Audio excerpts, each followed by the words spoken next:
जाइए नौकरी रोजगार पर। एक अपनी बात को आगे खत्म करेंगे कि सब काम की लागत अब ये पलायन कैसे रोक दिया प्रशांत किशोर। मोदी जैसा महामानव आपके नजर में उनसे नहीं रुका तो प्रशांत किशोर कैसे रोक दिया? बिल्कुल 1 बरस में पलायन को रोक दिया जाएगा। कैसे रुकेगा आप समझ लीजिए। सरकारी नौकरी से ना हुई, खेती से ना हुई, फैक्ट्री से ना हुई। पहले आप समझिए कि पलायन का क्या पहलू क्या है।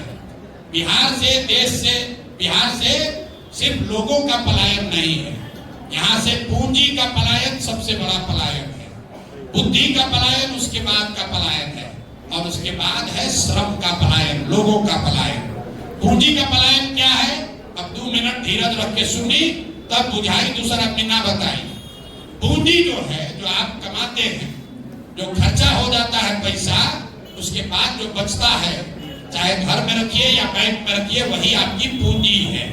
ये पूंजी जो आप बैंक में रखते हैं, तो पूरे बिहार से हर आदमी बैंक में कुछ ना कुछ रुपया रखा था, और बैंक का ये काम है कि वो पूंजी आपको जो लोन के तौर पर देता है काम करने के लिए, बिजनेस करने के लिए, घर बनाने के लिए, गाड़ी खरीदने के लिए, खेती करने के लिए, इसको RBI, reserve bank of India, एक आंकड़ा जारी करता है, सीडी रेशियो, कितना पैसा बैंक में जमा हुआ और कितना पैसा बैंक वालों ने ऋण के तौर पर समाज को वापस किया।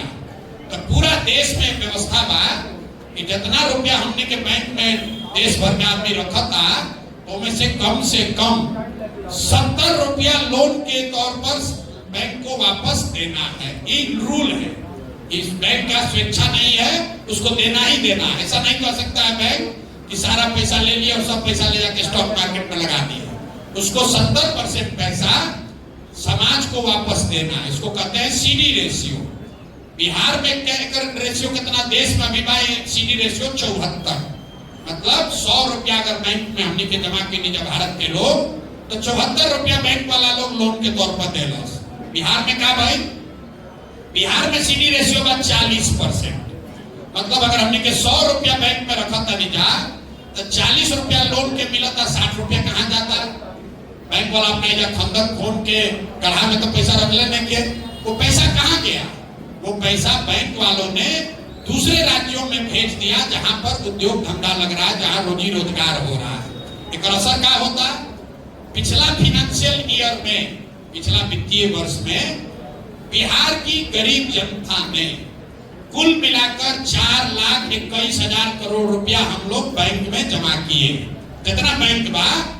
सब मिला के 4,21,000 करोड़ रुपया बिहार के आदमियों में जमा कैलन। सीडी रेशियो अगर 70 रही राज्य देश के औसत के बराबर, तो 2,80,000 करोड़ रुपया बिहार में इन्वेस्ट होके के चाहत रहे, लोन मिले के चाहत रहे। लेकिन चूंकि 40% की सीडी रेशियो है, तो 1,61,000 करोड़ रुपया यहाँ के लोगों को कर्ज के तौर पर मिला। बाकी पैसा कहाँ गया? बाकी पैसा चला गया गुजरात, आंध्र प्रदेश, तेलंगाना, केरल, महाराष्ट्र, आंध्र प्रदेश। वहां पर सीडी रेशियो कितना है? वहां पर सीडी रेशियो है 90, 95, 100, 105। तो एसबीआई में पैसा आप रख रहे नरकटियागंज में, और एसबीआई तेलंगाना में, हैदराबाद में लोन दे रहा है। तो 1990 में जब लालू जी बनलन मुख्यमंत्री, 1990 से लेकर पिछले साल तक बैंकों ने 26 लाख करोड़ रुपया, ध्यान दी, 26,35,000 करोड़ रुपया बिहार का पैसा, आपका हमारा बचत का पैसा बैंक वालों ने बिहार से भेज दिया दूसरे राज्य में। आप अंदाजा लगाइए, 26 लाख करोड़ रुपया अगर बिहार में उपलब्ध रही, तो कितना ज्यादा लोग यहाँ पर खेती में बढ़िया करता, कितना लोग रोजगार करता, कितना लोग घर बड़ा बनाता, कितना लोग गाड़ी नया खरीदता। अब आप कहिएगा भैया ये रुआ बतियाओ तो नहीं, दूसरा तो कोई बोलते नहीं थे। अरे भाई, जे जाके वित्त मंत्री बारन उनका के बुलाई, ओकरा से पूछी कि भाई एक सीडी रेशियो का होला, ओकरा मालूम नहीं कि सीडी रेशियो का होला।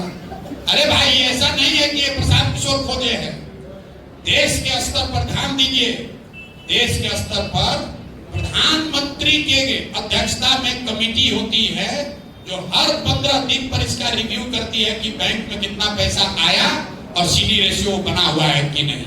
आरबीआई और फाइनेंस मिनिस्टर इसको तय कर कमेटी बा, राज्य के स्तर पर मुख्यमंत्री उस कमेटी के चेयरमैन है।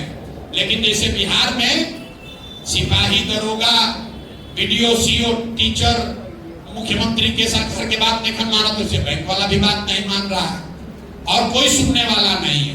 तो जन सुराज ये कह रहा है कि सबसे पहले 6 महीना के अंदर सीडी रेशियो को यहां सुधारा जाएगा, राष्ट्रीय औसत के बराबर किया जाएगा, जिससे हर साल कम से कम अलग से 2 लाख करोड़ रुपया बिहार के लोगों को रोजी रोजगार के लिए उपलब्ध